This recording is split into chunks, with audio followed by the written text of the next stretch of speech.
5, 4, 3, 2, 1, 0. Ladies and gentlemen, I appreciate very much your generous invitation to be here tonight. You bear heavy responsibilities these days. Welcome to Stock Legends Radio Show, seeking answers, opinions, and the inside scoop, putting you in the front seat on Wall Street. In today's market, This is breaking news. Where is it going next? StockLegends.com.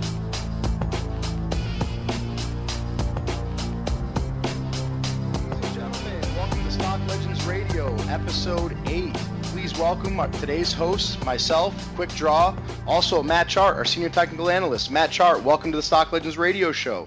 Always glad to be here. Excellent. Well, we have a lot of topics that we want to discuss today, and coming up next will be our special guest, Chris Camilla, author of LaughingAtWallStreet.com. He has a very unique investing strategy. You guys want to stay tuned and listen to the second portion of the show also today. But Matt, let's take a quick look, other than what's going on in the world as far as the headlines, into the U.S. markets. All right, well, we're looking at the Dow Jones stock market right now. We've got some support at the 200-day moving average, which is just below 12,000 points. We closed the week at 12,184, and we're in basically a neutral sort of a territory, this basically consolidating sideways between that support level, and we've got some resistance just below 12,300. So we could see a move either way next week. We want to watch for either a move below the 200 moving average, below 12,000, or probably a move above 12,300, and that will give us a confirmation of the new trend, and we should probably see that new trend last probably 1 to 2 weeks, but we don't know at this point which way it's going to go. We've had some interesting news that came out of the Federal Reserve last week, pledging currency swaps. They're basically trying to save the euro by devaluing the US dollar. So there's a swap agreement where they're allowing US dollars to enter the European financial system at incredibly low interest rates. So they're able to borrow these US dollars. And so we saw a reversal in the trends of the US dollar and the euro, where we saw the US dollar see a pullback and the euro starting to gain some strength for once. So these swaps are supposed to continue, I believe, into around April of next year. So that may be a longer-term trend in those currencies. Now, as far as the physical metals, what do we see going there? I mean, do you think we're going to have a nice loading point for some physical metals? I'm particularly watching the silver. What do you think's going on there? Well, we are seeing a consolidation period as well in both gold and silver. What we see is a pennant formation where we see the volatility getting really, really tight, and we are probably about to see a continuation of the upward move. As we generally know, the currencies around the world are all being devalued, and this is a bullish sign for precious metals, gold and silver, copper, palladium, platinum.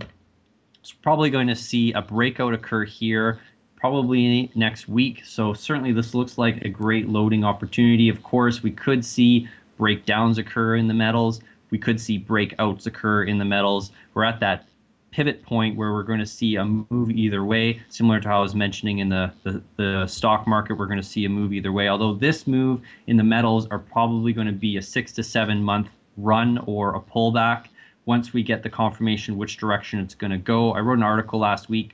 It looked like the metals were getting ready to break out on that news by the Federal Reserve supplying euros into, or federal US dollars into Europe. We didn't see that breakout just yet, but it does look like that volatility is incredibly tight, and we're probably going to see a breakout to the upside in the precious metals. My opinion that this probably is going to be a great opportunity to load up in the precious metals if you want to get some physical precious metals in your hands. As I mentioned, definitely check out my counterparty risk article, because there are a lot of risks out there by not holding the metals in your hand, and we're going to get into some of those topics as well.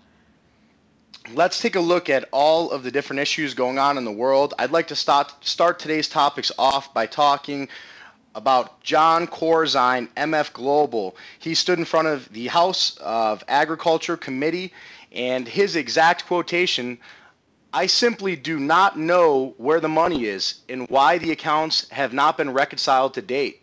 He declared in a written statement. He said that he was not sure if they were quote unquote operational errors at MF Global or elsewhere, or whether banks and counterparties have held into funds that should be rightfully have been returned to MF Global.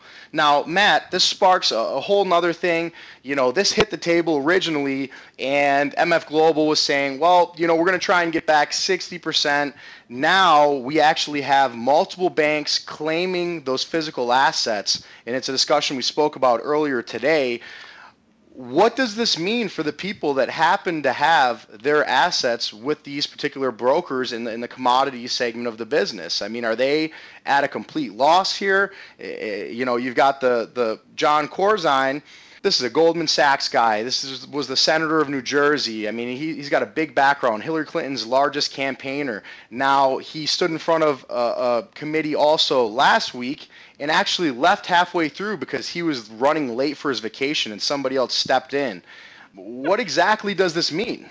Well, and he said the word counterparty here, which is really important. Everyone should know what a counterparty is. I wrote an article about it the other week. Please go check it out. And counterparties are institutions that hold someone else's assets, and if it could be your own assets, and he doesn't know who has these assets or where they've gone. He's saying it could be other counterparties may have these customers' funds. We're talking about $1.3 billion of his customers' money has gone missing, and now on top of that, we see that HSBC, one of the custodians of the physical precious metals, gold and silver, they're the custodians. So they're the ones that are holding the metals in their vaults. And we have two separate parties are claiming ownership rights over those precious metals. And HSBC is saying, whoa, hold on, I've got Group A claiming ownership of these metals I'm holding in my vault here for MF Global, and I've got Group B also claiming ownership on the exact same metals. So MF Global has taken people's metals and given them to one group of people, and also taken those same metals and sold them to another group of people. There's more fraud here, and HSBC doesn't know what to do. The lawyers, or the judge, is saying, well, we're going to take another look at this back in January to find out who the rightful owner is, but it looks like they're both rightful owners, but they're not able to split up the gold or create more gold and silver. Here's a counterparty. MF Global is a counterparty. And these institutions believed that they had the physical precious metals stored safely in their vaults, but they didn't. They were lied to and cheated out of their gold. Who knows who's going to come out on top to actually claim the ownership? Maybe they'll take 50% each, but clearly it's not a fair deal for those people that trusted MF Global. And there could be other MF Global type organizations out there as well. Now, what does that mean for the investor, though? Okay, HSBC's fighting over it. We've got 2 or 3 other major institutions that are saying, hey, we own that gold and silver, not HSBC, not this. What does that mean for the actual customers? Are these banks fighting over that portfolio so that when they actually pay out the customers, they're able to take a percentage of profit? Or are they saying that they actually own those tangible assets and the customers of MF Global no longer exist?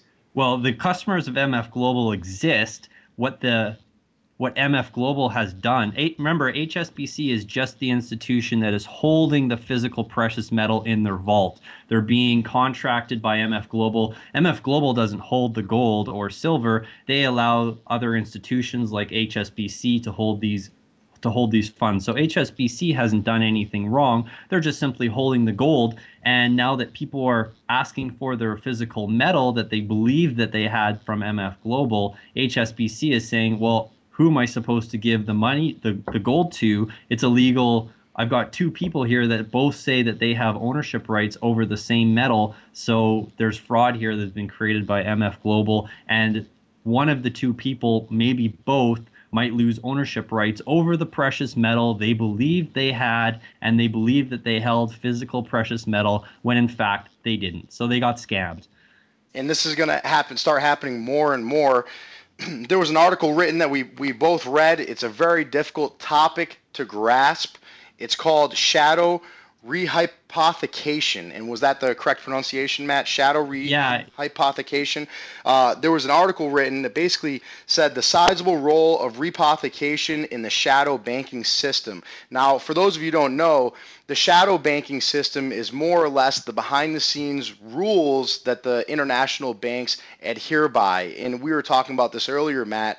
Depending on what country you're in, or what financial institution it is, they're able to actually put out large sums of money that technically do not exist. For example, if there's $1 million, they can add $1 million and basically lend that $1 million out. Some countries even infinitively. There's no parameters set for that. Is that more or less what the shadow banking system and rehypothecation is? well, let's try and break it down because it is a complicated subject. Now, from my understanding, this article was written, it's actually a paper from a senior economist at the IMF. So there is not a lot of research on the topic of rehypothecation, but this particular economist realized that this was largely attributed to the collapse of AIG, Lehman Brothers, Merrill Lynch in the 2008 banking collapse. And it was rehypothecation that was largely attributed to this particular incident. Now, what we do know about it is it has decreased in value, but what rehypothecation really is it is a practice that allows collateral from, say, a hedge fund to basically take that asset and reduplicate it and put it on someone else's balance sheet as an asset. So this seems similar to what MF Global has done with their gold. There's a connection here between two particular parties claiming assets over, or claiming ownership over the exact same asset. This is something that is actually legal to do in the United States, in the UK. In the United States, the sections actually state that the shadow banking system, and I'll explain what that is allowed to use up to 140% of a customer's assets. So here's another example. Someone that has a trading account puts $200 into their trading account. They've traded it up to, say, to the total value of $300. That institution can take your money that you have ownership over. In the United States, they can leverage it up to 140%. So they could take that $200, create another $200 of assets, and use that as collateral to make loans. And now someone else has ownership over your money. This could be what MF Global has done. By their customers' money has somehow disappeared.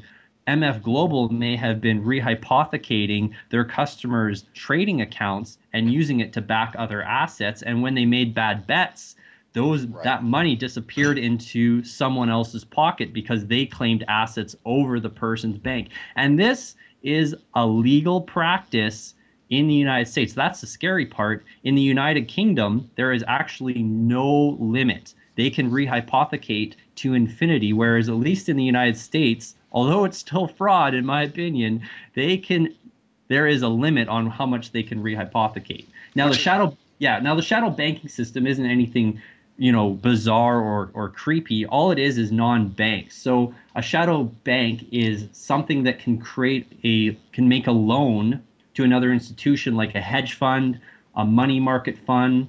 It's anything that's a non-bank. So it's something that exists and it's public, but they call it the shadow banking system. And this is the terminology. Banks are not allowed to do this, but the shadow banks are. And they're allowed to claim it as assets on their balance sheets. So a normal asset cannot be claimed as an asset on one bank and an asset on another bank, but the shadow banks are allowed to do this. So who knows what the balance sheets on these banks, or these shadow banks, I should say. We don't know if their balance sheets are in fact factual or not. We don't know. Exactly. So more or less, these banks come in, they take these large amounts of funds that are actually the people's money. They wage these bets. If they win, they can win exponentially because they're able to leverage assets that, with money that technically isn't theirs multiple times. But when they lose, now you have X amount of financial institutions that are technically claiming ownership of those assets, and the customers now, have to hire legal teams and have to fight and try and find out where the money is and all these other things, and it's a legal move. So I really like the title of this: Shadow Rehypothecation, Infinite Leverage, and Why Breaking the Tyranny of Ignorance is the Only Solution. These guidelines have to be set to minimize the risk for the people who actually own the money. It's amazing that these financial institutions say, no, it's ours, it's ours, it's ours. Well, okay, 4 of you own it, but at the end of the day, it's not any of yours. It's the people that worked for the money and put in the time, and that's theirs. So we touched on it. Which country has a debt of nearly 1,000% of GDP? We look at the United Kingdom. Their debt distribution is 1,000%. Now this goes back to the hypothecation. I don't know if I'll ever get that one down. This goes back to the rehypothecation. They have zero limits to how many times they can rehypothecate their clients' funds into other financial institutions. So that's why they're 1,000% of GDP. So, if you've got $1 million, you can back your assets through 100 financial institutions if you want. So you can turn that into $100 million of electronic backing. But if those go south, the people take the short end of the stick. And of course, if somebody's allowed to take advantage of a rule or a situation they're going to, and here's a perfect example. United Kingdom's 1,000% of GDP. Japan is not too much lower, 600% of GDP. Sweden coming in at 500%, and then it goes Europe, Norway, Switzerland, US. We're all part of the club. It's amazing that these kind of regulations are put into place, and that the person that always gets the short end of the stick, because we all know the financial institutions are engraved with governments, and they they get a pass here, they get a pass there. We saw a perfect example with Corzine and everything that's going on there and that whole mess.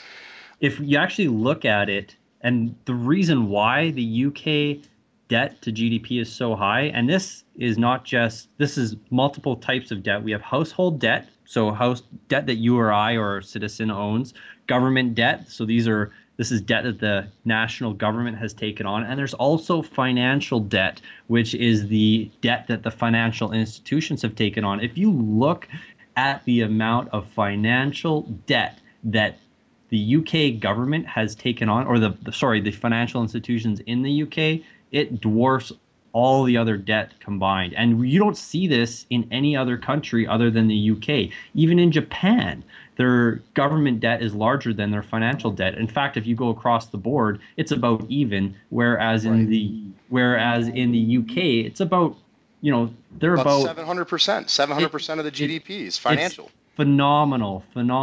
Now, we have something else that's interesting as well, and we'll go back to that other topic, but I want to mention that the derivatives market last quarter exploded by $107 trillion.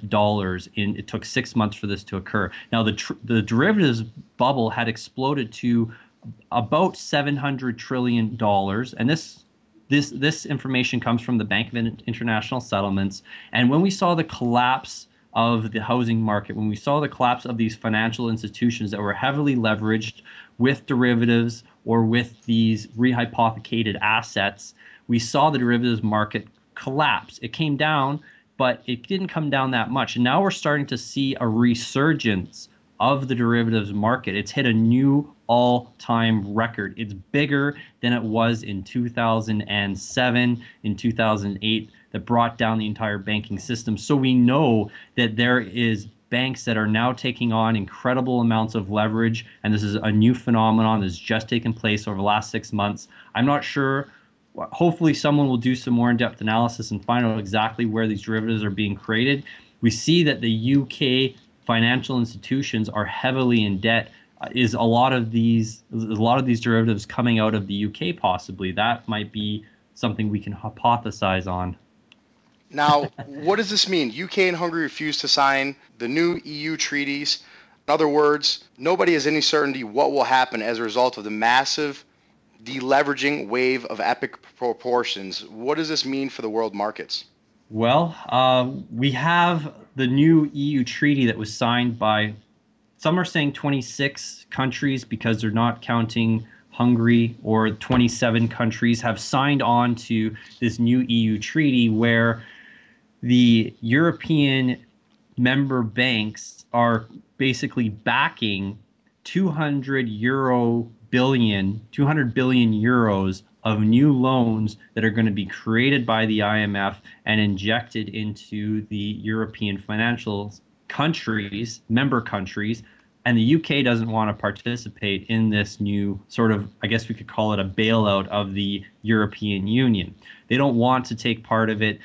What these bailouts are really doing is they are removing the sovereignty of the countries that are accepting them.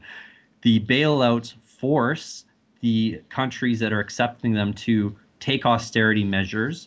Laws that these countries wish to pass are not first have to be approved. So a country cannot just approve a law in their own country anymore. It has to be oversighted by the European Union and approved before they're allowed to pass it into law, because if it breaks any budget constraints that these countries are forced to belong under, then those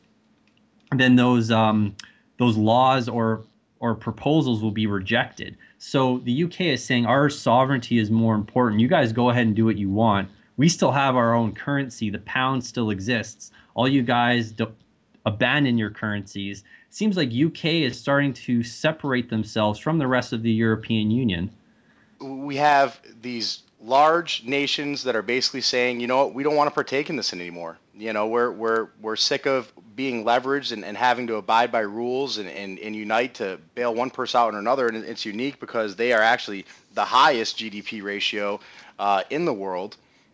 So it's funny to see how this all kinds of plays out in the grand scheme, and allies will be made and other allies will be broken. Yeah, and allies are being broken. We saw there's an interesting video out there where Sarkozy, which is the Prime Minister of France, gives David Cameron, the Prime Minister of the UK, the cold shoulder as they're walking through and shaking hands. And, well, there was no handshaking when those two met. So there's already tensions, you know, within the European Union because David Cameron's decided, well, my people, my country, my sovereignty is more important than the overall European Union. And France and Germany are really pushing hard to try and hold everything together. We assumed that, you know, Greece could possibly fall out. Now it looks like maybe UK is going to be falling out. A lot of people are saying that it's not that the European Union will simply vanish one day, but it's looking more and more like eventually there's going to be members that are going to be forced to leave. And the European Union, in my opinion, will continue, but with fewer members. Or there may be, I've even heard people speculating that there'll be a new European Union of the northern European countries, the ones that have the strongest financial situations. So that is something else we could possibly see in the next several years as well. Really, I don't think anybody knows what really will happen because there's so many participants here and everyone is looking out everyone has their own agenda, let's put it that way. Matt, I kind of want to throw a curveball here. We spoke about an issue yesterday that I want to throw in today's conversation piece. It was a headline that I read. It really kind of hit home with me. You actually presented the article to me. It's a Prison Planet article, and it actually is titled, Preppers Are Now Considered Potential Terrorists. And I just want to touch on this real quick because I thought that this was unbelievably interesting. What we saw happen after September 11th was a new basic understanding of regulations and boundaries set by the FBI and some other federal groups that basically state that they can do certain things. If you're a potential terrorist, they can tap your phone, they can, put you in isolation and question you if they feel like you are a threat to the United States. Last week, there was actually a speech that was given by a U.S. senator that suggested and said that now if you are prepping, it's called preppers, if you are preparing for any kind of natural disaster, which means buying bulk food, buying ammunition, and things of this nature, that the FBI is now considering you a potential terrorist and putting your name on a terrorist list.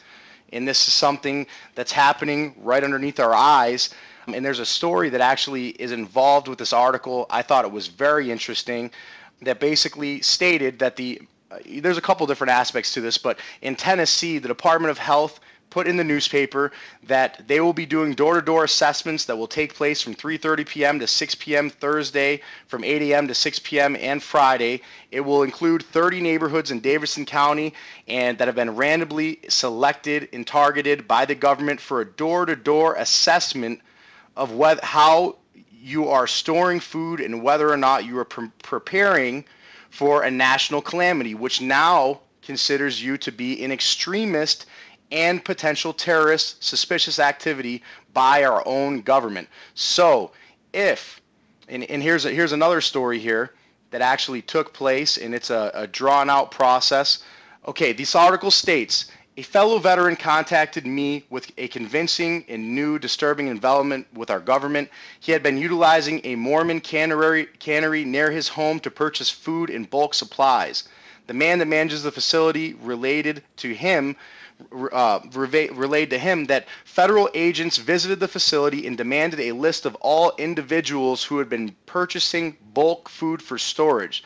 The manager informed the federal agents that the facility kept no such records or transactions were conducted. This is all on a cash or carry basis. The federal agents pressed for any records, personal checks, credit card transactions of any and all people in the area that were storing bulk food. The manager could not provide the records. The agents apparently became very agitated and after several minutes of questioning left without any information and said that they will finish to conduct their investigation. Now, if you are storing bulk food, there's a couple other different aspects to this. If you are paying with cash and you stop using your credit cards, you are now considered an extremist or potential terrorist.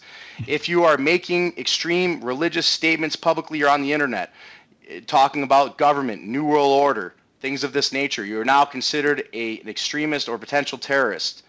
If you are purchasing meals ready to eat from anywhere, the meals ready to eat provider now has to register that with the federal government of you purchasing the meals ready to eat. If you are purchasing night vision devices, flashlights, gas masks, or mass quantities of survival inventory, you are now considered a potential terrorist and a radical extremist. What does this mean? We saw this actually happen if we turn back the clock here to the Great Depression in the 1920s.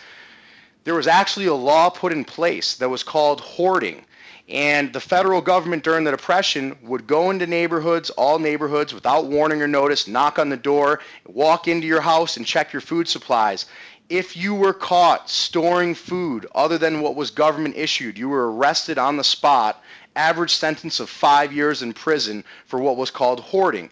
Now, what we see here is what, in my opinion, and this is just my opinion, the federal government twisting and contorting terrorist laws that we passed to protect our country from offshore forces that could potentially hurt American citizens.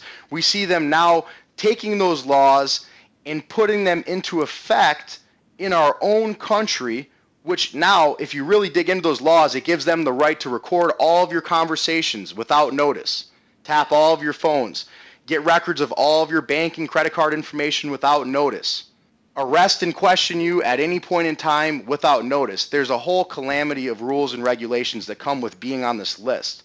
So now, purchasing ammunition, purchasing food, being, and it says specifically in this report, being against the New World Order, which I thought was very interesting. If you are publicly against the New World Order, you are now an extremist and potential terrorist. What does this mean? What is it coming to where, American citizens, a prepper, someone that's storing food, the people that are doing this, we're talking about good upstanding citizens and some of the best people to stand in front of the American flag that this country has. What does it mean now that those kinds of people are now being put on an extremist and potential terrorist list? Well, it's rather unfortunate, I have to admit. And I'm not really surprised, to say the least, either, because this is something that's been building up for a long time. And people are getting ready to prepare for the worst. What the government wants and what they've always wanted is to have as much dependence on them as possible. So this is a way for the government to eliminate independence of its citizens and to have them dependent on the government for everything. They want you to go stand in a government-issued bread line. They don't want you to grow your own food, hence the fact that they're always coming under attack from the farmers. And this is just something that is going on, and it will continue to go on. And, you know, what is that saying? You give an inch and they'll take a mile. You know, if you don't put your foot down and say enough is enough, they will continue to trample on your civil rights. And that's basically what's happening. It's an anti-civil right movement that's going on right now. And I hope everyone takes a moment to read that article and just realize what is happening around them, and really need to take a look at the bigger picture and the bigger scope of things that is happening in their everyday lives and what their government's doing. Maybe they should be turning off the television and reading articles like this. That really open your eyes. Yes, exactly. What's going on. If people would like a copy of that article, it is on Prison Planet. These are actual excerpts from this conversation with Senate and these new rules that have been put into place. This isn't something that's going to happen. This is something that's been done. If you would like a copy of this article, you can get in touch with me on Investors Hub under Quick Draw 007, or email me at info@stocklegends.com. This is scary stuff to me. I'm a United States Marine. What really scared me is the fact that the mention that you are against the New World Order immediately puts you on the terrorist list. Now, the New World Order is a one world government where the government controls everything you do. Everything. So I really don't like that. I don't like, people trying to take away the freedom, that we fought for hundreds of years. Let's go to the next topic. Ron Paul warns of a coming global meltdown. What does this mean? His exact quotes from the segment says, "As a physician, let me tell you, what we do with our economy, with our money, the monetary system, with the spending and the inflating, it's very similar to treating a drug addict, just giving him another fix and not getting him off of the drug," which is actually exactly what we've said. These quantitative easings, all these different boosts of large cash influxes, which we're not just seeing in America. We're seeing huge countries bail out other countries with money that they don't really have by going to the printing press. And we're backing it. We hold the world currency rights, which is why we can print money. We took it away from, I think it was Great Britain in the 1970s. And we have the rights to actually go and print the money. So we're just boosting the economies and prolonging the inevitable by more paper printing and leveraging these international banks and moving funds around and printing more. What does this mean at the end of the day? I mean, where is this going to take us? I mean, it's not something that's going to go away. It's something that's just prolonged. We see the markets react to these kind of things. The markets go up. The markets, any day the markets have 400 or 500 point swings off of a headline from an economic newspaper. They're controlling the markets like OTC companies, and the pink sheet companies that really don't have anything going on control their investors with PRs that are full of fluff. Well, I think, one of the people I like to listen to is Gerald Celente, and I think he said it best. He associates or references the banking system with heroin addicts. They don't want to come off of their high, so what do? They just inject more money and keep the high going. But how do you get a heroin junkie off of heroin? You don't give them another shot. You cut them off cold turkey, and you let them come down and face with reality. And that is something that our financial institutions refuse to deal with, and it's all across the globe. But what we are seeing now with, as I mentioned before, this currency swap action between the United States and the euro, that if any one nation looks like it's going to fall, there will be people stepping in to back it up and prop it up at the expense of everyone else. So we're not going to see any, this is my opinion, of course, I don't foresee any one nation like the United States having a financial collapse that is just going to absolutely destroy everything in a matter of months. It's going to be a slow, controlled contraction where all of the Western European banking systems are all going to come down together at the same time, and any one problem that one nation has is going to be everyone's problem. So people need to look at what's happening in Europe, in the United States, in other problem Western countries that are under the IMF, because as they've stated, we're all in this together. We have an exciting guest coming up next, ladies and gentlemen. Hope you enjoyed the first portion of the show. Coming up next is Chris Camilla from Laughing at Wall Street. He is a big-time major investor. He has an investing philosophy that's extremely unorthodox. It's not based off technicals. It's not based off fundamentals. It's based off average common sense. He makes minimal trades, 3 or 4 large trades a year, but he's leveraging them with thousands of % gains. This is a very interesting segment. So stay tuned for the short commercial break. And up next, Chris Camilla, Laughing at Wall Street. Wondering about your retirement portfolio? Is your financial advisor experienced enough to combat rising interest rates, taxes, and inflation? Stop guessing and go to the expert, Robert Chapman of the International Forecaster. With 45 years of experience and concise investment recommendations, who needs sugar-coated excuses? Get the cold hard facts and a proven investment strategy. For a free introductory copy to the International Forecaster, call 877-479-8178 or go to theinternationalforecaster.com. That's 877-479-8178. 877-479-8178. You know, it doesn't matter if you're an experienced or novice stock trader. If you make a mistake, you stand to lose everything. And to avoid even the smallest mistake, turn to StockTradersTalk.com. Membership in StockTradersTalk.com, built and run by stock traders for stock traders, is free. Benefits include dedicated chat rooms to stock tickers, real-time interactive trading and message boards, and the ability to create your own group, message board, and chat rooms.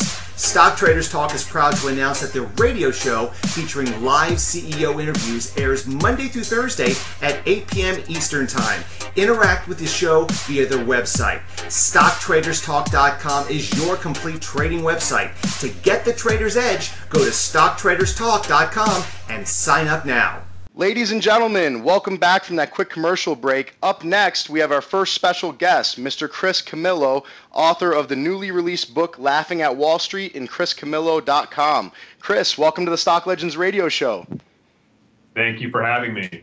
It's our pleasure. Now, Chris, why don't you tell us a little bit about yourself and your background in investing in the markets, past experience, and what brought you to where you are today?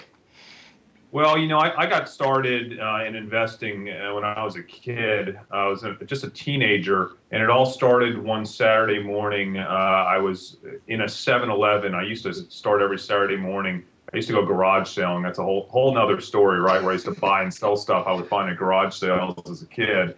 But I'd start off every Saturday morning with a bottle of Snapple that I'd buy from 7-Eleven. And one morning I noticed that my local store had gone from 2 full refrigerators of Snapple down to just 1 half refrigerator of Snapple product, and they no longer had my favorite flavor. So I asked the clerk up at the front, hey, you know, what happened? Is this a permanent thing? And he had told me that there was so much competition now from the larger beverage makers, and this is back in the late 80s, right, that Snapple had less shelf space and would have less shelf space moving forward at all the 7-Elevens. So I went and talked to my older brother, who's actually a stockbroker, and said, hey, this can't be good for this company, right? Is there a way for me to make money off of this? And sure enough, he taught me how to leverage, make a leverage investment, buy put options on Snapple, and to benefit if what I was seeing would indeed have a negative impact on the company. And it was just a week later that Snapple came out with their earnings report and reported to Wall Street that their inventories were building up because stores, including 7-Eleven, were taking less of their product because they were giving them less shelf space. Well, I had tripled, I think it was roughly a $300 investment in just a week. And at that very moment, I realized that, hey, even as a kid, I had the ability to recognize things on the street that Wall Street didn't see yet and was able to make money off of that. So here I am today. I wrote my book, Laughing at Wall Street. I got a publishing deal a couple of years back after being ranked one of the highest self-directed investors in the world for turning 20,000 to 2 million from 2007 to 2010, which were, of course, terrible years for the market. And I did that just by making 1 or 2 investments, big investments a year, through my ability to identify game-changing trends on the street before the professionals and the investing public at large on Wall Street were able to recognize those trends. So that is my methodology. I call it information arbitrage, and it's purely recognizing things that happen, whether they be trends or things in pop culture that could have a material effect on a publicly traded company's sales. And when I do that, and I realize that Wall Street hasn't picked up on those trends, that's when I initiate an investment. So that at a very high level is my investing methodology. It's a modern day spin on what Peter Lynch used to do back in the 80s. Wow, that's actually a really unique way of looking at it. Now, will you also dig into the financials and technical aspects, or are you noticing visual trends and basically going off of different relationships you see coming to the table and leaving the table? My investing methodology is pure information arbitrage. And the mindset there is that however a company is currently being valued in the marketplace, if I find a piece of information that the market does not know or recognize to be fact yet about that company or that would impact that company's sales, once the market recognizes what I know to be true, that stock will be impacted as a direct result of that. So I don't care if a company is trading at 6 PE or 60 PE.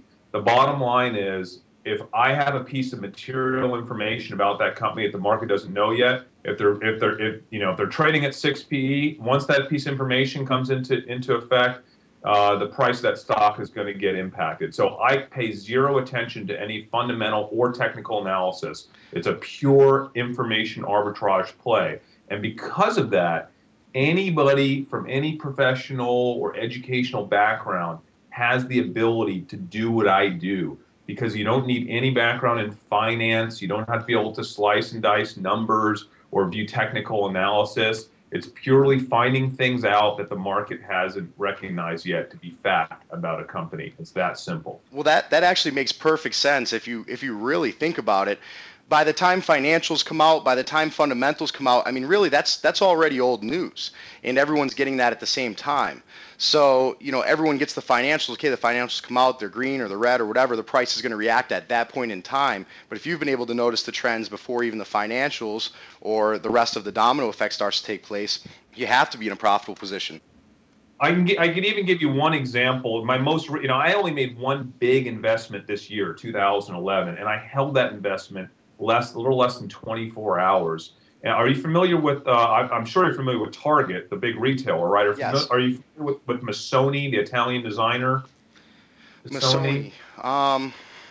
They're kind of this real in fashion Italian designer, and Target formed a partnership with Missoni about a month and a half ago to release 400 items in every Target store in the country that were Missoni branded. So Missoni has a very distinct style to it, right? Well, I had found out through my wife and some coworkers that were female that I work with that this is going to be a really, really big day for Target. So I showed up at Target about an hour and a half before the store opened, and there were already about 150 people in line at my local Target, right? Waited in line with them. And within a couple hours of getting in the store that morning, all 400 pieces, whether it be apparel, home goods, every single piece was sold out. Wow. So I actually got on my iPhone from a lawn chair in the back of the store and checked some mommy blogs, checked some fashion blogs, and was able to verify that what I had witnessed that morning had been replicated across every Target in the country. I then went on to Yahoo Finance and realized that information was not public yet. Wall Street hadn't picked up on the story of how big this Missoni launch at Target was. So I initiated an investment in call options for Target stock, which is a leveraged investment in Target, from a lawn chair in the back of the store. About 4 hours later, that information hit the street. It was all over CNBC. It was the talk of the town, Wall Street Journal, right? Every financial publication was talking about how big of an impact this would have on Target, right? The next morning, it was on the Today Show. They were calling it Missoni Madness. By the time it hit the Today Show the next morning, I was out of my investment and doubled my money overnight, right? And a substantial investment in Target. Now, that was something that myself, in addition to thousands, maybe tens of thousands of other people, mostly female, mostly people that are not self-directed investors, saw. right, that Wall Street took a few hours to pick up on. That is all the edge that you need as just a regular, ordinary person to make a substantial amount of money using information arbitrage. You just need a few hours of advanced insight into something big that's happening in real life. And you're getting down and dirty and trying to find out what the trends are. Most investors sit in front of their computer or read the newspaper. You're taking a different approach where you are actually going out and doing the investigation. You're hearing some hot tip or some piece of news, and you're acting upon it by physically going out and leaving your house and doing the dirty work and watching what is happening and seeing these trends begin from the very early inception and then acting on it. It's a very ingenious thing. Why don't you tell us what investment you made after you had watched Avatar? Yeah, well, that's another interesting story. You know, I'm sure most people have seen Avatar the movie. It was a big hit, this past year, a couple of years. And when I walked out of the IMAX theater that I saw Avatar at, I said to myself, I just saw the future of filmed entertainment today. And the thing that does not, and I'm sure millions of other people thought the same thing. However, including lots of people on Wall Street, most people, however, did not make the connection to what type of impact could this have, this emergence of 3D films on a company like IMAX. Well, prior to the movie Avatar, I probably went into an IMAX theater maybe once every year or two. Right. Post Avatar, I see myself visiting an IMAX theater maybe 2 or 3 times a year because it's the ideal place to see these 3D movies, right? That has a huge impact on IMAX, the company, and it did have a huge impact on IMAX's stock price in the following quarters after IMAX was released. Now, anyone that saw the movie could have made that connection and quickly made an investment in IMAX before Wall Street started talking about how big this was going to be for IMAX, the company. It took them months to pick up on that trend. And you could have walked out that first Friday that the movie was out and made that connection and beat the street by months. Now, I get most, if not all, my investment ideas just from living life. It's not from reading the Wall Street Journal or from watching CNBC. All those are both still great things to do. I get my investment ideas from reading tabloids, watching movies, watching TV, eating out at restaurants, going to the amusement park, seeing what people are wearing. All of us have the opportunity to identify true religion genes breaking out to middle America, or Uggs, right, or Crocs, right? All these big things that happen. One of my big investments of the past few years was a small company called Envision. I don't know if you remember, obviously we all remember, 9/11 was a terrible event for the world and for our country.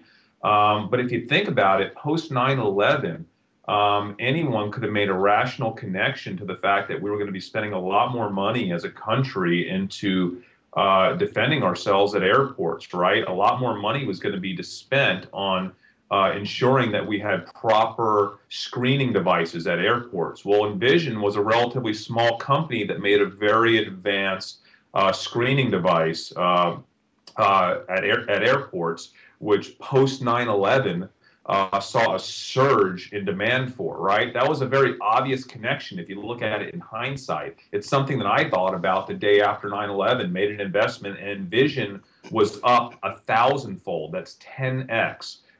In the following year after 9/11. So these are things that you get from current political events. You can get them from watching the news, get them from eating out at restaurants, noticing food trends. Hey, the Atkins craze, right? What's the impact of an entire country eating less bread? Bakeries potentially losing money. On the flip side, there are restaurants that get ahead of the curve that are selling meat products that could benefit. So you have to really change your mindset and teach your mind how to identify these trends on the street quicker than those people on Wall Street can identify the trends. In my book, I teach you in Laughing at Wall Street how to determine what trends would correlate into good investments. So I take you through the due diligence methodology to determine if what you see on the street would actually correlate to an investment opportunity in a publicly traded company. It's funny that you actually say that. Now thinking back, since I've made the connection of the dots in my own mind, my most profitable investment was in a radiation detector. I invested in the stock right after the Japan crisis. And you were right. I got there first and it exploded, and it was my most profitable investment to date. These are the type of strategies that we love. Out of the box thinking. People might do technical analysis. People might invest based on fundamentals. This makes perfect sense. I mean, it really does. And you're sitting on a lawn chair in the back of Target, literally laughing at Wall Street, while everyone pushes and shoves in line and tries to beat each other to the race, the big rat race. And you're watching movies, you're sitting in lawn chairs, you're eating popcorn, living the life, and realizing that the quicker you remove yourself away from the noise, the faster you're able to actually make intelligent, sound decisions based on common sense. I love it. I love it. Yeah, 100%. that's so true. It is great. Now, what are you trying to accomplish for the investment community, giving them access to this knowledge? It doesn't take much to plant the seed to turn unprofitable traders profitable, and they come in all shapes and sizes, men, women, from top to bottom, all across the board. What are you trying to accomplish by giving them access to this knowledge and outside-of-the-box way of thinking in the investment community? Well, I'll tell you what, most of my investments revolve around female or youth-oriented trends, because those are the trends that Wall Street tends to be a little bit slow picking up on, right? It doesn't take just a few days or a few weeks slow is all you need. So I focus on female and youth-oriented trends. I'm a guy, however, so I get a lot of this from females that are in my life.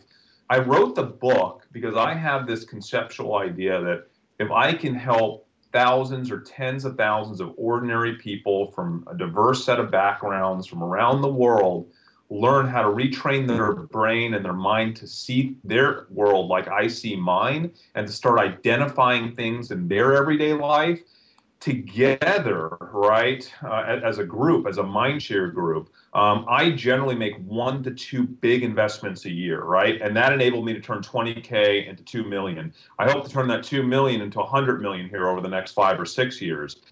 And if I can make, instead of making 1 to 2 investments a year, if I can make 3 to 4 investments a year, that could make the difference of millions of dollars a year for me. So this book was written in hopes that I would train other people to think like I think and to share their investment observations with me. In turn, I will share mine with them and help them critique what they're seeing in their everyday life.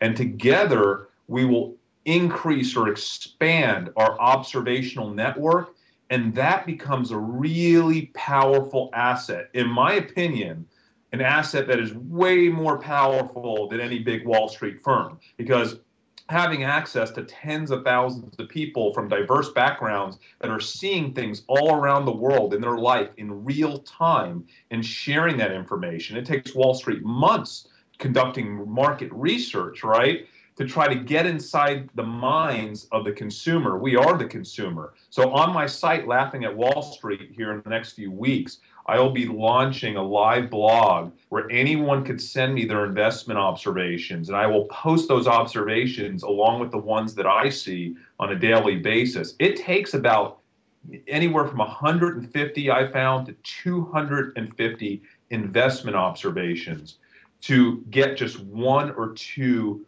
actual investment opportunities using this information arbitrage technique.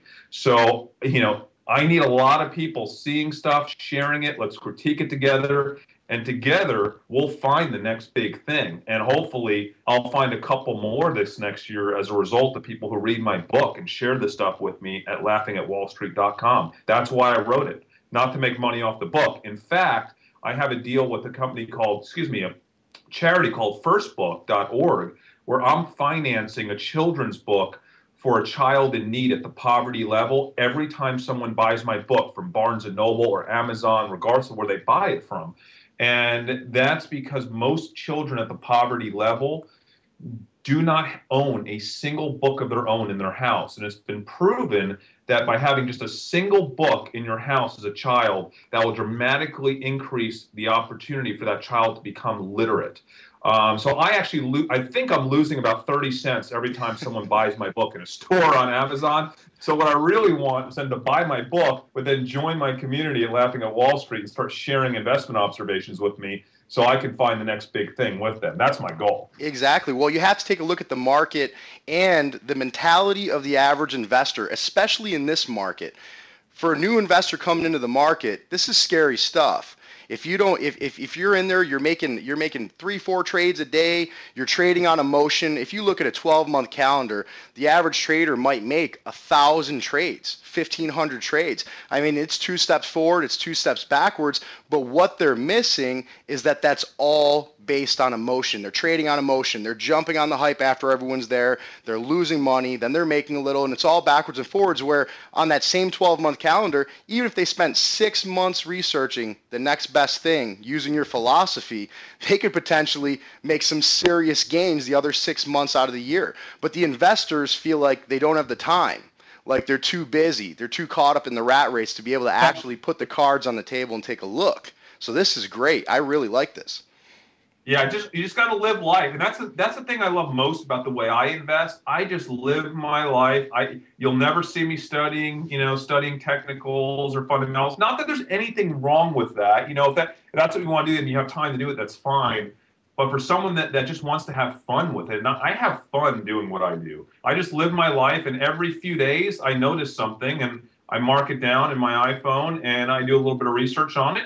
99% of the time, it does not correlate to an investment. But it's kind of like, digging for gold. Eventually something's going to stumble across your lifestyle, and you're going to see something, and you're going to realize, wow, there's a publicly traded company that's going to hugely either benefit or, the opposite, be damaged as a result of what I just saw. And I can make a lot of money off that, leveraging that, especially through options. And I do teach people who have zero financial background how to invest in a stock option in my book. I make it really, really easy. That's something I really pride myself in. So if you've been intimidated by the world of stock options, my book is something to check out, because I really think I can come across with it in a fun way in terms of how to teach it and get confident investing in options. Now, do you primarily stick with options, or do you trade some big boards as well, or do you find like options is the best way to make safe money based on this philosophy? Listen, I only make 1 to 2 big investments a year. So when I find something, I have to go all in, and I have to leverage my money, and I have to make the most of it. So if I find something that's going to potentially impact a company's stock by 20%, it's not about me making 20% when I'm only making one investment a year. Right. It's about me making 200 or 300% off that one thing I found that year. And the only way to do that is to leverage your investment with options. So it's a very simplistic option strategy. I don't get too crazy with it, but I do absolutely nearly every single time leverage my money with options. There's only been 1 or 2 times when I've invested in foreign companies. Like, one of my big investments was Nintendo. I was at the E3 conference in Los Angeles years ago when the Wii came out, before the Wii came out, for my little brother's 21st birthday, and realized that while the entire stock market in the media world was focused on the PS3 and the Xbox that were about to be released, all the real heat, all the real, gamers were, in terms of people even that were not gamers, were at the E3 conference and flipping out over this new little console called the Wii console. And no one on Wall Street was talking about it. For a period of about 9 months, 100% of my portfolio was invested in Nintendo. And I think I generated about 400% return in that 9-month period, 300 or 400% return. Unfortunately, it was a foreign stock trading with a U.S. ADR, and I could not leverage it with options. Other than that, I'm always in with options. That's great. Now, without giving away your secret recipe to your premier dish, you said that there were a couple of factors that might want you to shy away from investment. You might have 100 and only 1 or 2 of them look good.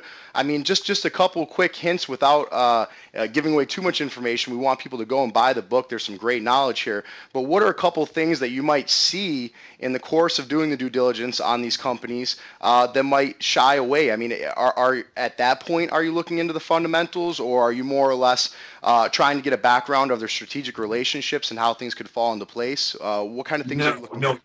It's very simple, and I actually detailed the due diligence process in my book, but it's very simple. You're basically trying to determine if what you see would have a financial impact on a publicly traded company's earnings or revenue, right? So would it move the needle for that company? And I help you determine whether or not what you saw would actually move the needle, the revenue needle, for a publicly traded company. Now, if you determine that it would indeed move the needle for that publicly traded company, right? Now, if it's a small company, it's a lot easier to move the needle. It's a large company, it's a lot harder, but certainly possible. The next big thing I teach you how to do is to determine if the market in general, the investing public and Wall Street, has already caught wind of what you see on the street, right? So if they're already fully aware of what you see, then you don't have anything. There's no information arbitrage play there. But if they have not yet fully recognized what you have determined to be fact,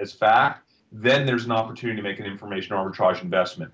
So I have a really simplistic process for how to determine that I lay out in the book, but that's probably the most important thing. Because, hey, if you figured out what the next big thing is going to be, but the whole world has figured it out as well, and so is all of Wall Street, there's not an investing play there, right? Exactly. Informational investing arbitrage. Is that what we said? Informational arbitrage investing. I love that term. Information arbitrage is what I call it. That's excellent. Now, taking a look at the current markets right now, I mean, especially markets are very volatile. It's almost like the world media and whatever the title is on the news today or tomorrow is dictating the market completely like a press release would, even on an OTC stock. It's just extremely volatile. Does this particular volatility in the market, whether it's a bear or a bull market, also play a role in the methodology of choosing your stocks and at what times? Because do you short the stocks or just options? I mean, are you playing the bear market as well?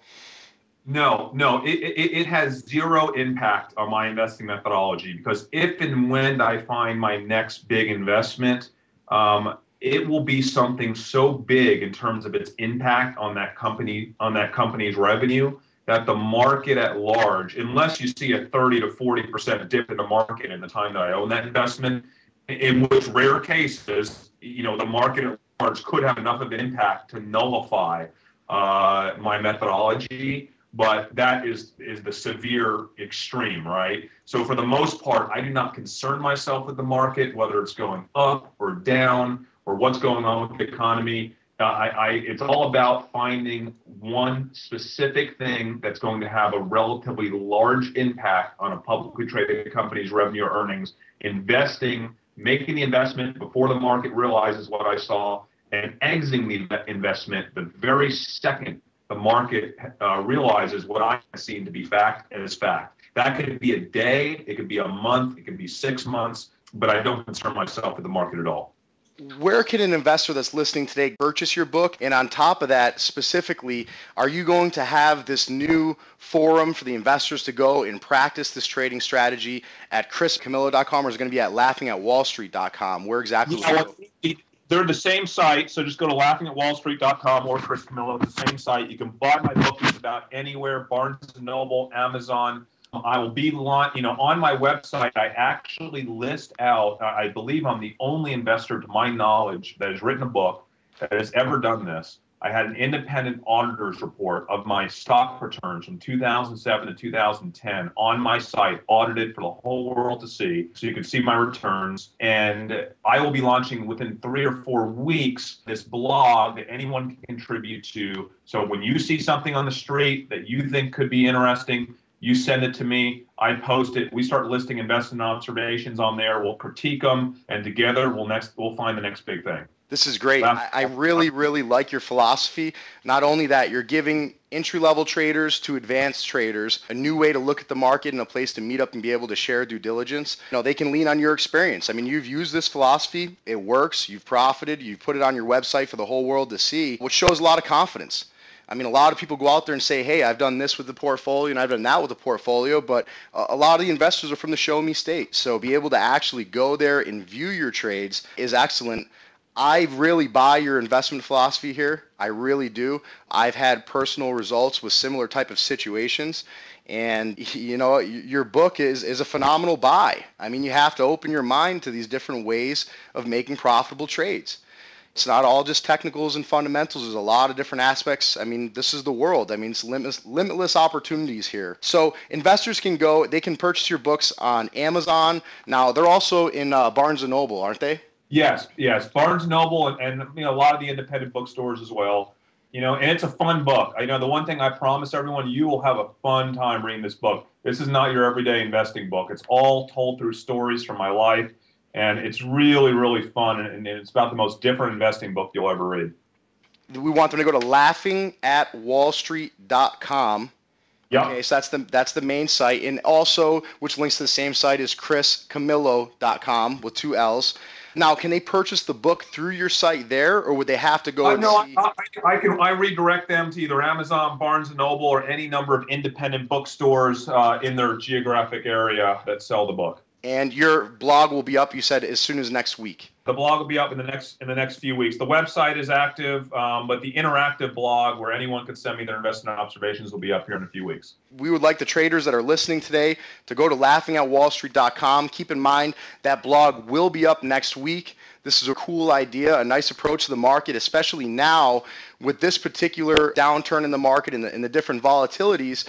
A lot of people are going to physical metals. The OTC markets volumes are drying up, which in return is forcing a lot of the traders to tiptoe into the options market. But they are not stepping in with a honed strategy or methodology. They're just going in there and throwing some money to the wind. And yes, you can make money, but the losses come just as fast as the profits do, and sometimes even more. So being able to get there with a group, network ideas, talk about these different breakout companies, what they might have going on, strategic relationships that are happening across the world, and bank on it. Literally, that's it. It's done. I mean, your research is nothing more than posting on a blog and checking a couple of back-end links. I love your philosophy. Chris, we'd also like to invite you back on the show once you get your blog up. When it's running for a couple weeks, we can kind of see how it's rolling, bring even more investors on there. You've been a great guest. Laughing at Wall Street. This is a phenomenal book. I might even purchase it myself because I really buy the philosophy here. It's been phenomenal having you on the Stock Legends radio show, Chris. Hey, thank you so much. I really appreciate the opportunity to talk to you and the Stock Legends audience, and I look forward to engaging with you all more in the future. Chris Camillo, ladies and gentlemen, Laughing at Wall Street. The whispers are true. Games that are legendary. StockLegends.com. All information posted by Stock Legends for informational purposes only. It should not be construed as an offer or solicitation to offer or buy or sell securities.